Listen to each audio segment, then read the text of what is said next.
बोलो यीशु मसीह की। आमेन। आइए हम सब बैठ जाएं। ओके, पिता परमेश्वर का हम धन्यवाद करते हैं, प्रभु यीशु मसीह की महिमा करते हैं। करें हालेलुया। आराधना के 3 स्तर होते हैं। बोलिए 3 स्तर। पहला व्यक्तिगत आराधना, बोलिए व्यक्तिगत आराधना। दूसरा संगति में आराधना, और तीसरा आराधना में अगुवाई करना। ओके, तो ये जरूरी है एक विश्वासी होने के नाते। कितने लोग विश्वासी हैं?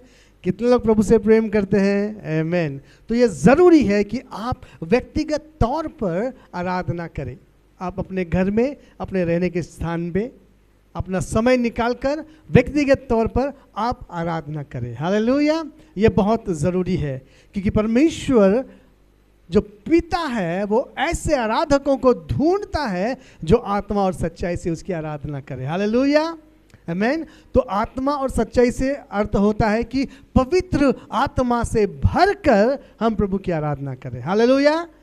पवित्र आत्मा के द्वारा हम प्रभु की आराधना करें, पवित्र आत्मा की अगुवाई में हम प्रभु की आराधना करें। हालेलुया। देखो, एक होता है गीत गाना, बोलिए गीत गाना, ताली बजाना, वाद्य बजाना, नाचना, ये चारों जो बातें होते हैं शारीरिक क्रियाएं हैं। क्या है? यस। जब तक पवित्र आत्मा आपके साथ न हो, जब तक पवित्र आत्मा आपके अंदर न हो, जब तक पवित्र आत्मा आपके ऊपर न हो, आप जब गाना गाते हैं तो ये गाना गाना है। क्या है ये? लेकिन जब पवित्र आत्मा के साथ, पवित्र आत्मा में होकर आप वचनों के अनुसार गीत गाते हैं, ध्यान से सुनिए, तो वो आराधना है। हालेलुया। तो कौन सी बात है जो आपके गीत गाने को आराधना में बदलती है? वो है पवित्र आत्मा की उपस्थिति। समझ रहे हैं आप लोग? वैसे तो गीत गाने वाले बहुत सारे हैं, लेकिन अगर एक मसीही गीत गाने वाला या गाने वाली पवित्र आत्मा के बिना, पवित्र आत्मा के अभिषेक के बिना, पवित्र आत्मा की उपस्थिति के बिना अगर गीत गा रहे हैं तो उसे कहा जाएगा वो गीत गा रहे हैं। हालेलुया। हो सकता है बहुत अच्छे सुर में, ताल में गा रहे हो, लेकिन अगर पवित्र आत्मा के द्वारा नहीं है तो वो गीत है, वो आराधना नहीं है। लेकिन एक व्यक्ति पवित्र आत्मा में होकर गाता है तो हो सकता है वो बेसुरा भी हो सकता है वो बेताल हो, लेकिन वो आराधना है। हालेलुया। यीशु ने क्या कहा कि पिता अपने लिए ऐसे आराधकों को ढूंढता है जो आत्मा से गाए, आत्मा से आराधना करे। आमीन। यही बात लागू होती है ताली बजाने पर। आप ताली बजाते हैं, लेकिन आप पवित्र आत्मा से भर के बजाते हैं तो वो आराधना है, वरना वो सब ताली बजाना है।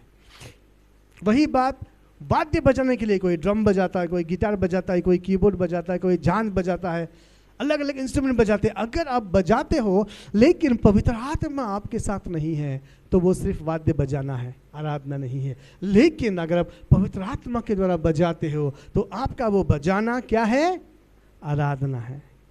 यही बात नृत्य के बारे में, प्रभु की उपस्थिति में मगन होकर हम नृत्य करते हैं, डांस करते हैं और पवित्र आत्मा में मगन होकर करते हैं तो वो अपना हल्का सा यहाँ वहाँ डोलना भी आराधना हो जाती है। हालेलुया।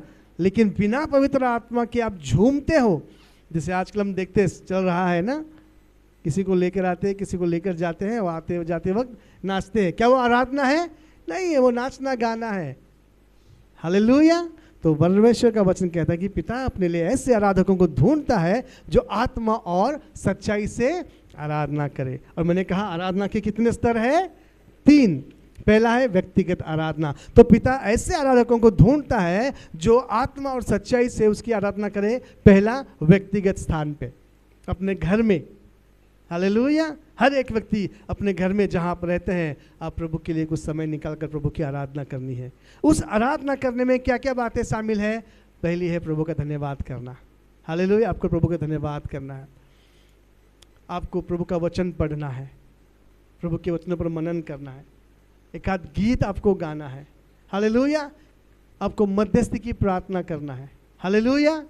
आमीन। अब चाहते हैं तो आप उठकर खड़े होकर अपने जगह पर आप नाच कर प्रभु की आराधना कर सकते हैं। हालेलुया। कोई नहीं देख रहा, प्रभु देख रहा है। और आपका वो नाचना, आपका ताली बजाना, आपका गीत गाना आराधना होगा जब पवित्र आत्मा के साथ आप करेंगे। तो ये है व्यक्तिगत आराधना। बोलिए व्यक्तिगत आराधना। आमीन। दूसरा स्तर है संगति में आराधना। जैसे हम सभा में आते हैं, कलीसिया में आते हैं, जैसे आज संडे है, हम सब आए हैं, यहाँ पर हम गीत गाते हैं, ताली बजाते हैं, नाचते हैं, ब्रदर मैनुअल हमको जम करवाते हैं। ये सब क्या है? आराधना है। लेकिन यहाँ पर भी अगर आप पवित्र आत्मा के द्वारा नहीं कर रहे हैं तो वो आराधना नहीं है। ठीक है?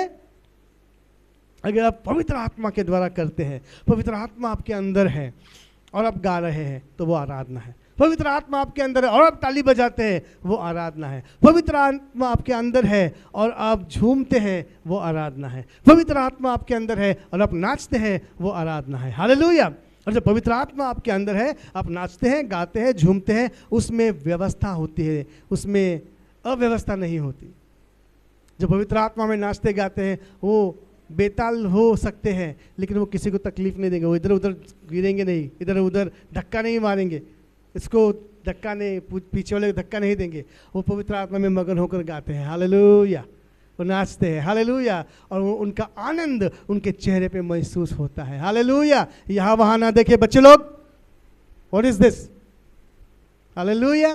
ध्यान से जब वो वचनों को पढ़ते हैं, वचनों को सुनते हैं, पवित्र आत्मा की उपस्थिति में सुनते हैं, वो वचनों का सुनना आपकी आराधना होती है। आप समझ रहे हैं? केवल नाचना गाना नहीं, जब आप बैठकर ध्यान से वचनों को सुनते हैं और पवित्र आत्मा आपके साथ में आपको सिखाता है, हालेलुया, तो वो वचन सुनना क्या है? आराधना है। परमेश्वर की उपस्थिति में जो भी बातें आप करते हैं वो आराधना है। आपको समझ में आता है कि आपके बाजू भाई बहन प्यासा है, वो उसको प्यास लगी है, आपको समझ में आता है, और पवित्र की आत्मा की उपस्थिति में आप बैठे हैं, आप वचन सुन रहे हैं, आपको महसूस होता है प्यास लगी है, आपको महसूस होता है सामने वाले को प्यास लगी है, आप हल्के से पानी का बोतल निकाल के उसको देते हैं, वो भाई या बहन पीते हैं, प्रभु का धन्यवाद करते हैं, आपका धन्यवाद करते हैं। प्रभु की उपस्थिति में बैठकर आपने किसी की प्यास बुझाई है, वो आपकी आराधना है। समझ रहे हैं? हालेलुया। तो ये है कॉर्पोरेट आराधना, जिसमें हम नाचते हैं, जिसमें हम गाते हैं, ताली बजाते हैं, गीत गाते हैं। कुछ लोग घुटनों पे आते हैं। अगर नींद आ रही है और आप घुटनों पे आकर सो गए तो वो आपकी आराधना नहीं है। लेकिन सच में जो पवित्र आत्मा में होकर घुटनों पे आता है और सो नहीं रहा, लेकिन आत्मा में वो प्रभु की आराधना कर रहा है, तो आराधना है। हालेलुया। आमीन। कई बार पवित्र आत्मा हमको सुलाता है, ये सच बात है। जब आप व्यक्तिगत बैठते हो तो आपको आराम देने के लिए और आपसे बातचीत करने के लिए आपको नींद आती है, और उस नींद में परमेश्वर आपसे बात करता है। मेरा यह अनुभव है। लेकिन चर्च में, कलीसिया में, कॉर्पोरेट संगति में आपको अगर नींद आती है तो आपको सोचना है, हालेलुया, क्योंकि हम सब मिलकर प्रभु की आराधना करते हैं, तो जागते रहना है। हालेलुया। तो पहला स्तर व्यक्तिगत आराधना, दूसरा स्तर संगति में आराधना, तीसरा है आराधना में अगुवाई करना। हालेलुया। हाँ, हर एक व्यक्ति, ओके, कितने लोग यहाँ पर है जो सांस लेते हैं, ब्रीथ करते हैं? कितने लोग हैं? आप लोग सांस नहीं लेते? लेते? लीजिए, सब लोग जोर से सांस लेंगे, छोड़ेंगे, एक बार फिर। सबने सांस ली? प्रभु का वचन कहता है कि जितने प्राणी सांस लेते हैं वो प्रभु की महिमा करे। हालेलुया। जितने प्राणी सांस लेते हैं वो प्रभु की आराधना करे। आमीन। आपने सांस ली है तो आपको प्रभु की आज्ञा है कि आप प्रभु की महिमा करें, प्रभु की आराधना करें। तो आराधना करने के लिए सभी को निमंत्रण है, व्यक्तिगत आराधना करने के लिए, संगति में आकर आराधना करने के लिए सबको निमंत्रित है, सब निमंत्रित है। लेकिन हर कोई मंच पर खड़ा होकर आराधना में अगुवाई नहीं कर सकता। ओके? हर एक व्यक्ति व्यक्तिगत आराधना कर सकता है, आप करते हैं। हर एक व्यक्ति कलीसिया में, संगति में आराधना कर सकता है, आप करते हैं। लेकिन हर एक व्यक्ति मंच पर खड़ा होकर लोगों को परमेश्वर की उपस्थिति में आने के लिए आमंत्रित नहीं कर सकता या सेवा नहीं कर सकता, क्योंकि ये सेवा है। जब आप व्यक्तिगत आराधना करते हैं वो आपकी प्रभु के प्रति सेवा है, संगति में करते हैं वो सेवा है, लेकिन यहाँ पर मंच पर खड़े होकर आराधना नहीं कर सकते हैं हर एक व्यक्ति। तो यहाँ खड़े होकर आराधना करने के लिए कुछ क्वालिटीज चाहिए। और पहला बात है प्रभु के द्वारा चुना हुआ। बोलिए चुना हुआ। तो ये जरूरी है कि परमेश्वर आपको चुनता है, हजारों और लाखों की भीड़ में से आपको चुनता है कि आप उसके आराधना में अगुवाई करें, उसकी आराधना में लोगों की अगुवाई करे। ये काम, ये सेवा करने के लिए परमेश्वर पहले चुनता है। हालेलुया। तो पहला क्वालिफिकेशन है चुना हुआ। कौन आराधना में अगुवाई कर सकता है? चुना हुआ। कौन आराधना में अगुवाई कर सकता है? चुना हुआ। हर एक नहीं, चुना हुआ, जिसको चुना है परमेश्वर ने। ओके, दूसरी बात, परमेश्वर कहाँ से चुनता है? कहाँ से चुनता है? तो परमेश्वर वहां से चुनता है जो लोग व्यक्तिगत आराधना करते हैं, उस ग्रुप में से आराधना में अगुवाई करने के लिए चुनता है। हालेलुया। क्योंकि दो तरह, व्यक्तिगत है और संगति में है। तो हो सकता है 100 लोग हैं, वो 100 लोग संगति में आराधना करते हैं, हर संडे आएंगे, हर संडे प्रभु की आराधना करेंगे, वेरी गुड। लेकिन आप घर में क्या करते हो उसे प्रभु जानता है, आपका पास्टर नहीं जानता। हालेलुया। तो यहां से खड़े होकर आराधना में अगुवाई करने के लिए परमेश्वर चुनता है उस ग्रुप में से जो घर में आराधना करते हैं। हालेलुया। व्यक्तिगत, जब कोई देख नहीं रहा हो उस समय आराधना करते हैं। आमीन। समझ में आ रहा है? क्योंकि लोगों को हर एक व्यक्ति दिखाया जा रहा है, ये भी बहुत अच्छा करता है, ये भी अच्छा करता है, ये भी सब लोग करते हैं चर्च में, ये कलीसिया में आराधना करने चाहिए, ये गिटार बजना चाहिए, ये कोंगो बजना चाहिए, ये गाना चाहिए। यस, वेरी गुड, करते हैं कलीसिया में। फिर प्रभु क्यों नहीं चुनता? प्रभु इस झुंड में से नहीं चुनेगा। किस में से चुनेगा? जो घर में व्यक्तिगत तौर पर, जो ये जानता है कि कोई देख नहीं रहा, कोई नोटिस नहीं कर रहा, लेकिन फिर भी प्रभु से प्यार है, प्रभु की व्यक्तिगत आराधना करता है, रेगुलर करता है, प्रभु उस ग्रुप में से चुनता है। हालेलुया। क्योंकि परमेश्वर का देखना अलग है, मनुष्य का देखना अलग है। आमीन। मनुष्य देखता है कि अच्छा गाता है, अच्छा बजाता है, तो टीम में होना चाहिए। प्रभु बोलता है सही है, ये तो चाहिए, लेकिन व्यक्तिगत तौर पे वो अपना जीवन मेरे साथ बिताना चाहिए। हालेलुया। तो प्रभु चुनता है उस ग्रुप में से जो व्यक्तिगत। हो सकता है 100 लोग हैं, लेकिन 10 ही लोग ऐसे हैं जो रोज़ घर में प्रार्थना करते हैं।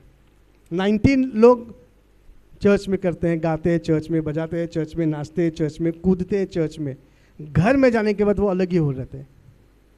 वो संडे की तो संडे मसीह होते हैं, यहाँ पे बहुत अच्छे, लेकिन जैसे ही कलीसिया से बाहर निकलते हैं वो अपना वर्डली जीवन जीते, लोगों के साथ उठना बैठना, उनके जैसा बातचीत करना, उनके जैसा। समझ रहे हैं मेरी बात को? परमेश्वर उनको देखता है, बोलता है ये अगुवाई नहीं कर सकता, अभी उसको सीखना है।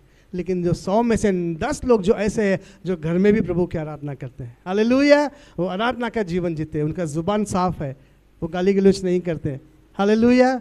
वो दोस्तों के साथ रहते हैं लेकिन गलत तरीके की मस्ती नहीं करते, गलत तरीके के शब्द इस्तेमाल नहीं करते, गलत तरीके का मस्ती मजाक नहीं करते। आप समझ रहे हैं मेरी बात को? अपने आप को क्लियर रखते हैं, अपने आप को प्योर रखते हैं, साथ में रहते हैं लेकिन उनके जैसा नहीं रहते। हालेलुया। और प्रभु की प्रार्थना करते हैं, वचन पढ़ते हैं, आराधना करते हैं और व्यक्तिगत तौर पर प्रभु से समय बिताते हैं। प्रभु उस झुंड में से चुनता है। बोलिए चुना हुआ। दूसरा, परमेश्वर जिसको चुनता है उसको वरदान देता है। हालेलुया। हर एक को वरदान नहीं है, जो चुनता है प्रभु उसको वरदान देता है। अभी यहाँ पर मंच पर खड़े होकर आराधना में अगुवाई करने के लिए कौन सी बातों की ज़रूरत है, कौन सा वरदान ज़रूरत है? तो पहला आपको गाना आना चाहिए, सुर में, ताल में, तो प्रभु उसके लिए वरदान देता है। दूसरा, अगर कीबोर्ड है तो कीबोर्ड बजाने के लिए आना चाहिए, सही है। गिटार बजाने के लिए आना चाहिए, पैड बजाने के लिए आना चाहिए, ढोलक आना चाहिए, ड्रम्स आना चाहिए। जो भी इंस्ट्रूमेंट आपके पास है, आपकी कलीसिया में है, उसको बजाने के लिए वरदान प्रभु देगा। हालेलुया। आमीन। पहले चुनता है, बोलिए चुनता है, फिर वरदान देता है। अब पौलुस ने कहा तीमुथियुस को कि हे तीमुथियुस, मेरे हाथ रखने से जो वरदान तुझे मिले हैं उसे तू चमका। मैंने चमकाऊंगा, मैंने दे दिया, अब तू चमका। हालेलुया। मान लो आपके पास लेदर का शूज़ है, मॉरिन ने आपको सबको शूज़ दिया, अब बोला इसको चमकाओ, आप क्या करेंगे? कम ऑन, बोल बताइए मुझे, क्या करेंगे? पॉलिश। आपके पास ब्रश होगा, शू पॉलिश होगा, और उस ब्रश में थोड़ा सा शू पॉलिश लगा के आप अपने शू को घिसेंगे। बोलिए घिसेंगे, बोलिए घिसेंगे। एक्शन करिए सब लोग। As a left hand as a shoes, right hand as a brush. बोलिए सब घिसिए, सब कम ऑन घिसिए। हाथ दर्द हो रहा है? थोड़ा सा दर्द होगा कुछ समय के बाद। हालेलुया। पौलुस ने कहा मैंने जो हाथ रखे तुझ पर, तुझको वरदान मिला गीत गाने का, कीबोर्ड बजाने का, इंस्ट्रूमेंट बजाने का। अब क्या कर तू उसे चमका। चमकाने के लिए क्या करना पड़ता है? हालेलुया, आमीन। जब आप घिसते हैं, अभी एक गायक को के लिए घिसना क्या है? उस गायक के लिए घिसना यह है कि वो रियाज करे।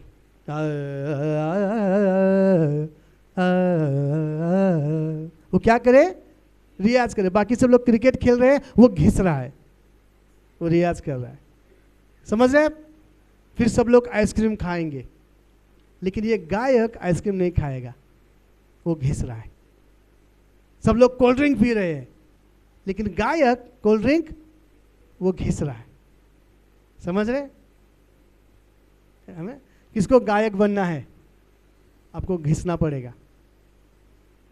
कैसे घिसेंगे?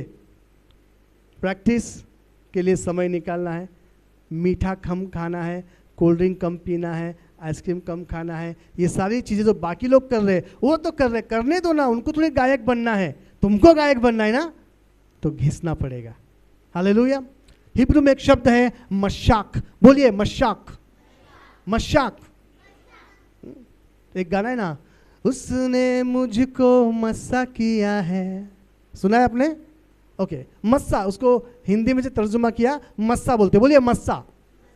मशाक शब्द से आया मस्सा, और मस्सा का अर्थ होता है अभिषेक। हालेलुया। पहला है चुना, प्रभु चुनता है। क्या करता है? चुनता है। चुनने के बाद प्रभु वरदान देता है। हालेलुया। जब वरदान देने के बाद आपको घिसना है, क्योंकि मशाक का एक और अर्थ है घिसना। मशाक का क्या अर्थ है? घिसना।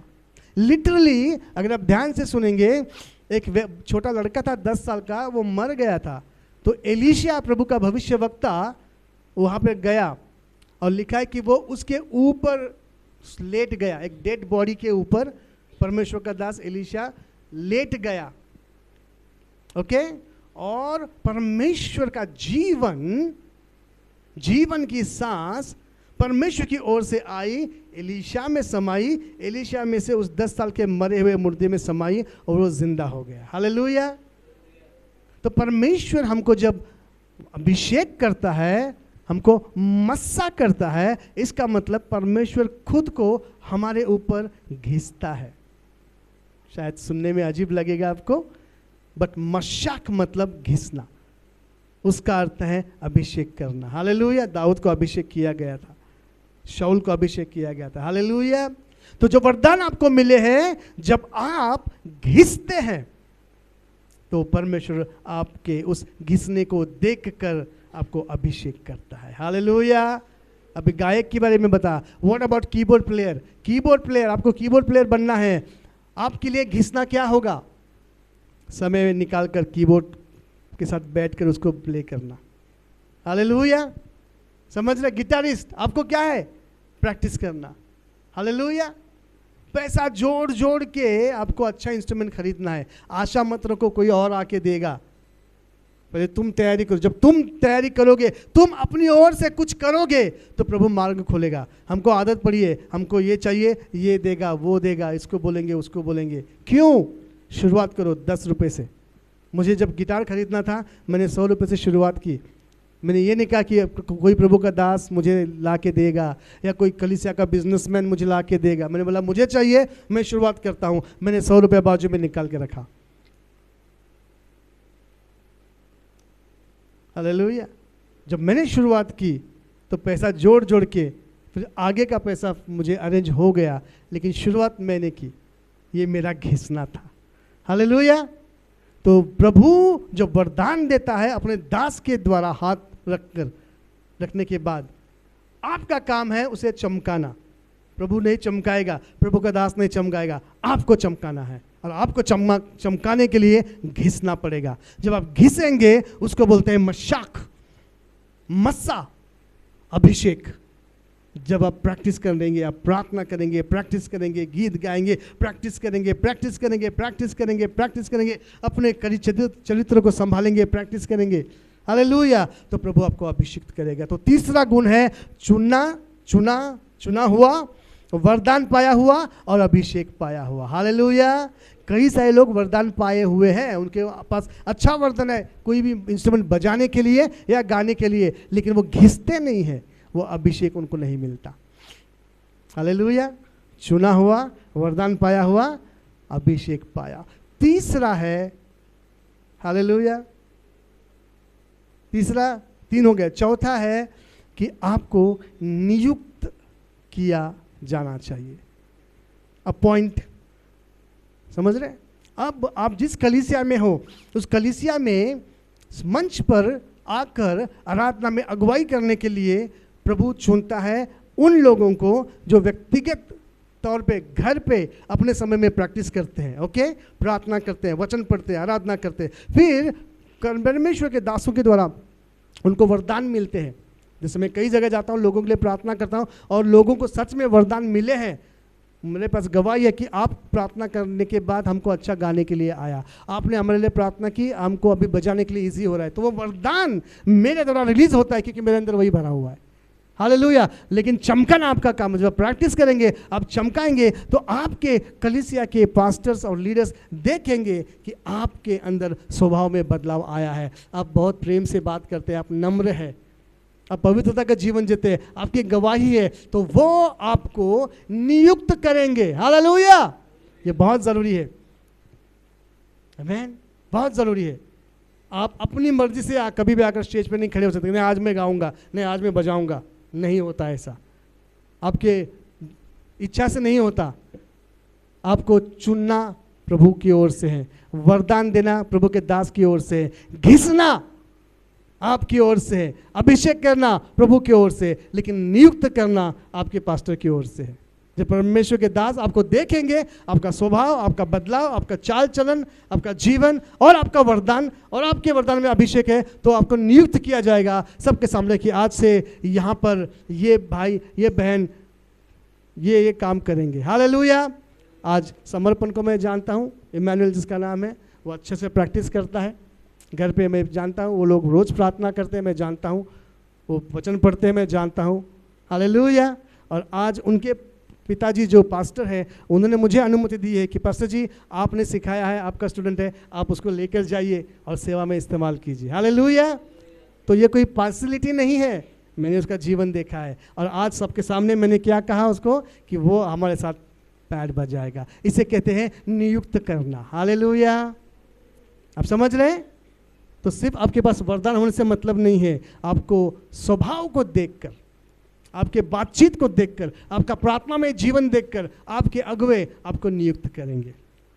हालेलुया। तो कौन आराधना में अगुवाई कर सकता है? पहला चुना हुआ, दूसरा वरदान पाया हुआ, तीसरा अभिषेक पाया हुआ और चौथा नियुक्त किया गया। हालेलुया। अब अपने आप को देखो, इसमें से कौन से गुण या वरदान आपके अंदर है। हालेलुया। आमीन। तो अगर आप चाहते हैं कि प्रभु की सेवकाई में कुछ करे, तो उसके लिए आपको प्रयत्न करना है। ट्राई करें कि आपके अगुओं के द्वारा आप पर हाथ रखकर प्रार्थना की जाए, और जो वरदान आपको चाहिए वो वरदान प्रभु आपको दे। और जब प्रभु आपको वरदान देता है, आपको घिसना है, आपको उसके लिए मेहनत करनी है और प्रैक्टिस करनी है। आपका प्रार्थना में जीवन बनाना है, बसाना है, और उसके बाद आपको नियुक्त किया जाएगा। उसके बाद आप अधीनता में रहना है। हालेलुया। आइए एक देखते हैं वचन सभी लोग, इतिहास की किताब, पहला इतिहास, फर्स्ट क्रॉनिकल्स,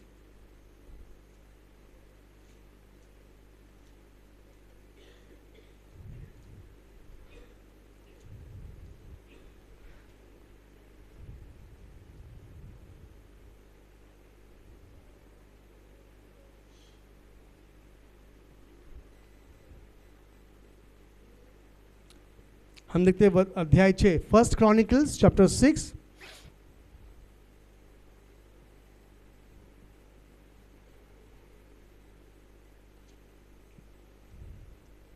और verse 31। First chronicles chapter 6 verse 31। फिर जिनको दाऊद ने संदूक के भवन में रखे जाने के बाद यहोवा के भवन में गाने का अधिकारी ठहरा दिया, वे ये हैं। हालेलुया। जब परमेश्वर का दास दाऊद ने भवन को बनाया परमेश्वर का, उस भवन में उसने संदूक को रखवा दिया और वहाँ पर गाने के अधिकारी, बोलिए गाने के अधिकारी, यानी कि वो अधिकारी थे, उनको गाने का अधिकार दिया गया था। और उसको ठहराया किसने, नियुक्त किसने किया? स्वयं राजा दाऊद ने। समझ में आ रहा है? तो यहाँ पे हम देखते हैं कि एक चुना हुआ कितना जरूरी है। वचन पहला इतिहास हम देखेंगे, उसका अध्याय 9, first chronicles chapter 9 verse 33। Okay, first chronicles 9:33। ये गवैये जो लेवीय पितरों के घराने में मुख्य थे और मंदिर के कमरों में रहते और अन्य सेवा के काम से मुक्त थे, और वे रात दिन अपने काम में लगे रहते थे। हालेलुया। हमने क्या सुना कि ये जो गवैये है, गवैये यानी कि सिंगर्स, जिनको राजा दाऊद ने क्या किया, भवन में नियुक्त किया। अब वो दूर से आते थे, अपने घरों से आते थे, तो समय लगता था, तो राजा दाऊद ने मंदिर में ही उनके लिए कमरे बनवा दिए। देखिए यहाँ पे लिखा है वे गवैये जो लेवी पितरों के घराने में मुख्य थे और मंदिर के कमरों में रहते थे। कहाँ रहते थे? यस, मंदिर के अंदर ही उनके लिए जगह बनाई थी। हालेलुया। ये है आराधक। हालेलुया। जो प्रभु की आराधना करते हैं वो मंदिर में रहते हैं। आमीन। और वहाँ पर और अन्य सेवा के काम से मुक्त थे। उनको दूसरा काम नहीं दिया गया था। उनको ये नहीं बोला कि तुम जाके लकड़ी तोड़ के आओ, तुम पानी भरो, तुम साफ सफाई करो, तुम भाला लेके गेट के सामने खड़ो, ये काम नहीं दिए। कुछ काम, बाकी सारे काम से छुटकारा। क्या काम दिया? सिर्फ मंदिर में रहो और प्रभु की आराधना करो। हालेलुया। तो ये है सेवकाई का काम। और वो लिखा है कि वे दिन रात दिन अपने काम में लगे रहते थे। रात दिन क्या करते थे? अपने काम में। उनका क्या काम था? गाना।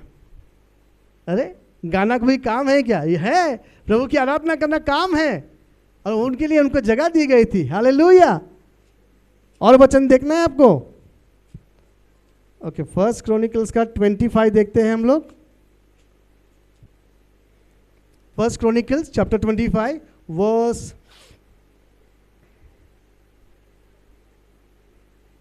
32। फर्स्ट क्रॉनिकल्स 25:32 लिखा है, फिर दाऊद और सेनापतियों ने आसाप, हेमान और यदूतुन के कुछ पुत्रों को सेवकाई के लिए अलग किया। हालेलुया। देखिए, दाऊद कौन है? राजा। सेनापति मतलब राजा का जो सेना है उसका अधिकारी, राजा के बहुत करीब रहते हैं वो लोग, सेना के अधिकारी। ओके, क्या नाम है उसका? एक है आसाप, दूसरा है हेमान और तीसरा यदूतुन। ये 3 सेनापति थे। उनके कुछ पुत्रों को सेवकाई के लिए अलग किया गया। हालेलुया। मैन, तो जरूरी है, ये एक मैं कहता हूँ एक आशीष है। अगर आपके माता पिता कलीसिया में एल्डर्स हैं, वो लीडर्स हैं, तो बच्चों को एक आशीष मिलती है। ये पार्सलिटी नहीं है, लेकिन माँ बाप ने जो कमाया है उसका फल उनके बच्चों को मिलता है। हालेलुया। ये दाऊद के सेनापति आसाप, यदूतुन और हेमान हमेशा दाऊद के साथ रहते थे, हर अच्छे बुरे समय में रहते थे, साथ देते थे। और इसके वजह से दाऊद का संबंध उनकी पत्नी और उनके बच्चों से भी था। वो उनसे मुलाकात करते थे, उनसे मिलते जुलते थे। दाऊद अपने सेनापतियों के घराने के लोगों को जानता था, उनके बच्चों को जानता था, उनका उठना बैठना, उनका चाल चलन दाऊद जानता था। उनसे मुलाकात थी। और फिर दाऊद ने सोचा कि मैं अपने परमेश्वर के भवन को बनाया है और मुझे यहाँ पर सेवा करने के लिए अच्छे लोग चाहिए। कौन है लोग? कहाँ है लोग? तो दाऊद ने देखा, मैं आसाप को जानता हूँ, अच्छा चरित्र है, अच्छा विश्वास योग्य है। मैं आसाप यदूतुन को जानता हूँ, मेरा सेनापति है, अच्छा स्वभाव है, अच्छा चरित्र है, ईमानदार है, नम्र है। आसाफ हेमान को जानता हूं, नम्र है, विश्वासी है, योग्य है, चलो उनके बच्चों को भी यही वरदान होंगे। हालेलुया। उसने अपने बच्चों को भी पाल पोस के बड़ा किया है, उनमें भी नम्रता होगी, उनमें भी वरदान होंगे, उनमें भी विश्वास योग्यता होगी। उसने उनमें से कुछ लोगों को चुना। अब कुछ लोगों को लग सकता है कि ये पर्सनैलिटी है, बट नहीं, ये स्वभाव है। हालेलुया। और उसने उनके कुछ पुत्रों को अलग किया। लिखा है कि फिर दाऊद और सेनापतियों ने आसाफ, हेमान और यदूतून के कुछ पुत्रों को सेवकाई के लिए अलग किया। क्या, किस लिए अलग किया? बोलिए, किस लिए अलग किया? अब ये क्या से आज हम जो नए तरह की कलीसिया है, हमको पता है क्या सेवकाई क्या है? प्रचार करना सेवकाई है ना, मध्यस्थी करना सेवकाई है, और गीत गाना सेवकाई है, और भविष्यवाणी करना सेवकाई, शिक्षण देना सेवकाई है ना, भूतों को निकालना सेवकाई है, चंगा करना सेवकाई। ये सेवकाई के काम है। यहाँ पर क्या काम है? देखो, सेवकाई के लिए अलग किया कि वे वीणा, सारंगी और झांझ बजा बजा कर नबूवत करे। हालेलुया। ये इंस्ट्रूमेंट बजा कर वो नबूवत करेंगे। नबूवत करने का अर्थ क्या है?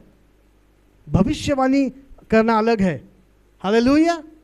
भविष्यवाणी करना अलग है। नबूवत का मतलब होता है इंस्ट्रूमेंट के साथ परमेश्वर के वचनों को गाना। जैसे भजन संहिता 23 हम सबको पता है। ओके। अब कोई किसी व्यक्ति ने उसको एक तर्ज दी, यहोवा चरवाहा है मेरा, मुझे कोई घटी नहीं है, हरी चराइयों में मुझे स्नेह से चराता वो है। अब ये भजन संहिता 23 है, किसने उसको धुन बनाई। अब इंस्ट्रूमेंट के साथ जब ये गीत जो प्रभु के वचनों में लिखा हुआ है इसे गाया जाता है, वो नबूवत है। नबूवत भविष्यवाणी नहीं है। हालेलुया। अब समझ रहे मेरी बात को? तो इन सेवकों के पुत्रों को अलग किया और सेवा दी कि वो वीणा और झांझ, अब उस समय जो इंस्ट्रूमेंट अवेलेबल था वो उन्होंने बजाया। आज हमारे पास जो अवेलेबल है हम वो बजाएंगे। जरूरी नहीं है कि कोई ये कहे, हट करे, नहीं नहीं नहीं, प्रभु का वचन कहता है कि वीणा बजना है तो वीणा ही चाहिए, कीबोर्ड नहीं चलेगा। क्योंकि प्रभु का वचन वीणा बोलता तो वीणा ही बजाओ, प्रभु का वचन सारंगी बोलता तो सारंगी बोलो। ऐसा नहीं है, ये ट्रांसलेशन किया गया है।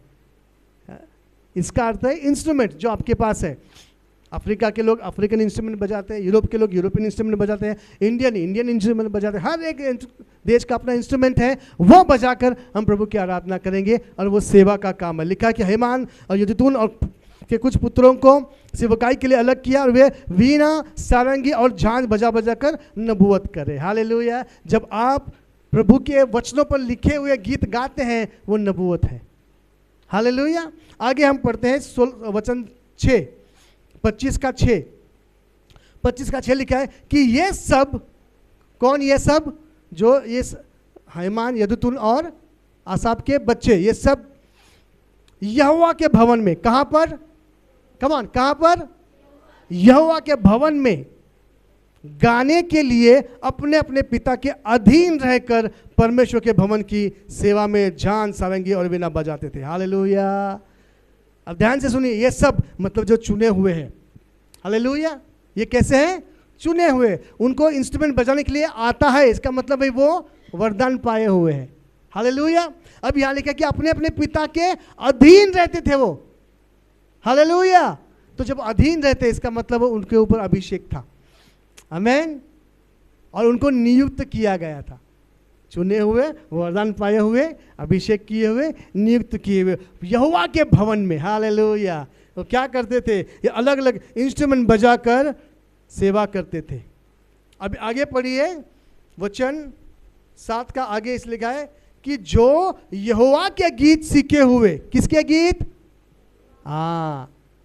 तो लोग यहोवा के गीत मतलब जो यहोवा के विषय में है, जो प्रभु यीशु मसीह के विषय में है, उसके वचनों के विषय में, उनके वादों के विषय में ऐसे गीत सीखे हुए हैं। हालेलुया। मतलब उनको सीखना कितना जरूरी है, मैं बताया ना, प्रैक्टिस करना है, मतलब सीखना है। तो ये यहोवा के गीत सीखे हुए थे। हालेलुया। वरदान भी था, अभिषेक भी था, नम्रता में रहते थे, अधीन में रहते थे, यहोवा के भवन में काम करते थे और ये सब सीखे हुए थे। इसलिए मैं होली ग्राउंड म्यूजिक चलाता हूँ, मैं सिखाता हूँ लोगों को कि गीत गाना सीखो, इंस्ट्रूमेंट बजाना सीखो। क्यों? वचन मुझे कहता है ये सब सीखे हुए थे। अब बिना सिखाने वाला होगा तो कैसे सीखेंगे? तो सिखाने वाला कोई होना चाहिए जो सब सीखेंगे। हालेलुया। तो प्रभु ने मुझे सिखाने वाला बनाया है। हालेलुया। और मैंने हजारों को सिखाया है। हालेलुया। तो यहाँ पे लिखा है कि वो सीखे हुए सब प्रकार से निपुण थे। हालेलुया। सब प्रकार से निपुण थे, इसका मतलब उनको गायक जो थे वो नीचे का सुर भी लगाते थे वो, और ऊंचा ऊपर का सुर भी लगाते थे। जो इंस्ट्रूमेंट प्लेयर थे उनको सारे कॉर्ड प्रोग्रेशन, सारे नोटेशंस आते थे। रिदमिस्ट जो थे उनको सारे रिदम पैटर्न्स आते थे, रोल्स आते थे, वो निपुण थे। मतलब ये जो गायक और ये जो वादक आज की तारीख में होते हैं तो आज के टॉप म्यूजिशियंस होते। हालेलुया। क्योंकि निपुण थे। हालेलुया। तो आप जो प्रभु की सेवा करना चाहते हैं, जो कलीसिया के हिस्से हैं, जरूरी है कि आप निपुण बने। हालेलुया। आमीन। और ये चुनाव आपके ऊपर हो। कितने लोग प्रभु की आराधना करना चाहते हैं? यस। तो वचन लिखा कि पिता अपने लिए ऐसे आराधकों को ढूंढता है जो आत्मा से, तो आपको पवित्र आत्मा से भरा होना जरूरी है। दूसरा है सच्चाई से, यानी कि आप अपने हर एक व्यवहार में, हर एक काम में आप सच्चे हो। जो आपको काम दिया गया है विश्वास योग्यता के साथ करें। फिर प्रभु आपको चुनेगा अगर आप व्यक्तिगत जीवन में प्रार्थना करते हो, व्यक्तिगत जीवन में गीत गाते हो, व्यक्तिगत जीवन में वचन पढ़ते हो, व्यक्तिगत समय प्रभु के साथ बिताते हो, तो प्रभु आपको चुनेगा, फिर आपको वरदान देगा। फिर आपको वरदान को घिसना है। कैसे घिसेंगे? प्रैक्टिस करके। जब सब बच्चे लोग खेल रहे हैं आप प्रैक्टिस करेंगे, वो दौड़ धूप कर रहे हैं आप प्रैक्टिस करेंगे। हालेलुया। वो है आपका घिसना। और जब आप घिसेंगे प्रभु आपको अभिषेक करेगा, मशाक करेगा, और फिर आपके अगुवे आपको नियुक्त करेंगे कि आज से आपको यहाँ पर सेवा करना है। हालेलुया। तो वैसे ही प्रभु का कार्य आगे बढ़ता है। मैं धन्यवाद करता हूँ कि कलीसिया में, होली ग्राउंड मिनिस्ट्री में हमारी टीम बढ़ रही है, और जो भी लोग बजाते हैं, यहाँ पर गाते हैं, मैं उनके माता पिता को जानता हूँ, उनके व्यक्तिगत जीवन को जानता हूँ, हफ्ते में उनसे मिलता हूँ, उनका चरित्र जानता हूँ, इसीलिए मैंने उनको यहाँ पर नियुक्त किया है। तो कोई ये ना समझे कि पास्टर पार्सलिटी करते हैं, नहीं, मैं आपको भी सबको जानता हूँ, है ना। मैंने कितना समय हो गया प्रैक्टिस करने के लिए दिया है लेसन। बच्चे लोग करते हैं प्रैक्टिस? Yes, very good. अब जब आप घिसेंगे, जब आपके ऊपर प्रभु अभिषेक देगा, उसके बाद आपको चुना होगा। सिर्फ वरदान काफ़ी नहीं है। हो सकता है बहुत अच्छे से गाते हैं, बहुत अच्छे से बजाते हैं, लेकिन अगर अभिषेक नहीं है तो अभी आप तैयार नहीं है, समय लगेगा। हालेलुया। तो प्रभु का धन्यवाद हो कि आज हमने प्रभु की आराधना की आत्मा से और सच्चाई से, और इन बातों को प्रभु ने आज हमको सिखाया। आप धुन में लगो। वचन में लिखा है कि ऊपर की बातों की, आत्मिक बातों की धुन में लगे रहो। तो जो भी आप सेवा करना चाहते हो, मैंने देखा है, सुना है, कुछ लोगों को प्रचारक बनना है, कुछ लोगों को टीचर्स बनना है, कुछ लोगों को म्यूजिशियन बनना है। यस, आपको घिसना पड़ेगा, तभी चमकेंगे। आप बोलेंगे कि ये मुझसे ज़्यादा चमकता क्यों है? कि वो ज़्यादा घिसता है, और घिसने में तकलीफ होती है। बिना तकलीफ के नहीं घिसते, बिना तकलीफ उठाए, बिना दर्द सहे, हाँ, अभिषेक नहीं मिलता है। अभिषेक की कीमत है पैसे में नहीं, लेकिन आपको घिसना है, त्याग करना है। हालेलुया। कितने लोग तैयार हैं? आइए अपनी जगह पर खड़े हो जाएं। Thank you Jesus, thank you Jesus. ये समय आपको दिया जा रहा है कि आप प्रभु से कहे कि प्रभु आपने जो वरदान मुझे दिए हैं, जो आपने मुझे चुना है, उसे चमकाने के लिए मेरी सहायता करें। हालेलुया। और वो चमक आपके अंदर आए, वो अभिषेक आपके अंदर आए, इसलिए आपको प्रभु से प्रार्थना करने। आइए अपने आंखों को बंद करें, अपने हाथों को उठाए, और आपको मैं समझ दे रहा हूँ कि आप प्रभु से बात करें, और प्रभु से आप वादा करें कि प्रभु मैं घिसने के लिए तैयार हूँ, मैं प्रैक्टिस करने के लिए तैयार हूँ, मैं त्याग करने के लिए तैयार हूँ, मैं आपके वचनों पर चलने के लिए तैयार हूँ, मैं नम्रता में चलने के लिए तैयार हूँ, मैं पवित्रता में चलने के लिए तैयार हूँ। आप मेरी सहायता करें, क्योंकि हम अपनी बुद्धि, ज्ञान, शक्ति, सामर्थ और समझ से व्यक्तिगत तौर पर नहीं कर सकते, लेकिन जब पवित्र आत्मा हमारे साथ रहेगा, हमारे अंदर रहेगा, हम एक एक कदम आगे बढ़ते रहेंगे। हालेलुया। और प्रभु की आराधना करते रहेंगे। स्वर्गीय पिता, मैं धन्यवाद करता हूँ इन वचनों के लिए जो आपने हमसे बात की है। आपकी इच्छा के अनुसार आपने हमको समझाया, हम धन्यवाद करते हैं। इन वचनों को समझकर इसके अनुसार चलने के लिए हमें सहायता करें। प्रभु हम व्यक्तिगत तौर पे आपकी आराधना करें, ताकि आप हमें चुने, हमें वरदान दे जिससे हम चमकाए, और आप हमें अभिषेक करके अपने दासों के द्वारा हमें नियुक्त करें आपकी सेवकाई के लिए। ये प्रार्थना प्यारे यीशु मसीह के नाम से करते हैं, आमीन। पिता परमेश्वर का प्रेम, प्रभु यीशु मसीह का अनुग्रह और पवित्र आत्मा की सहभागिता हम में से सभी के साथ बनी रहे, आमीन।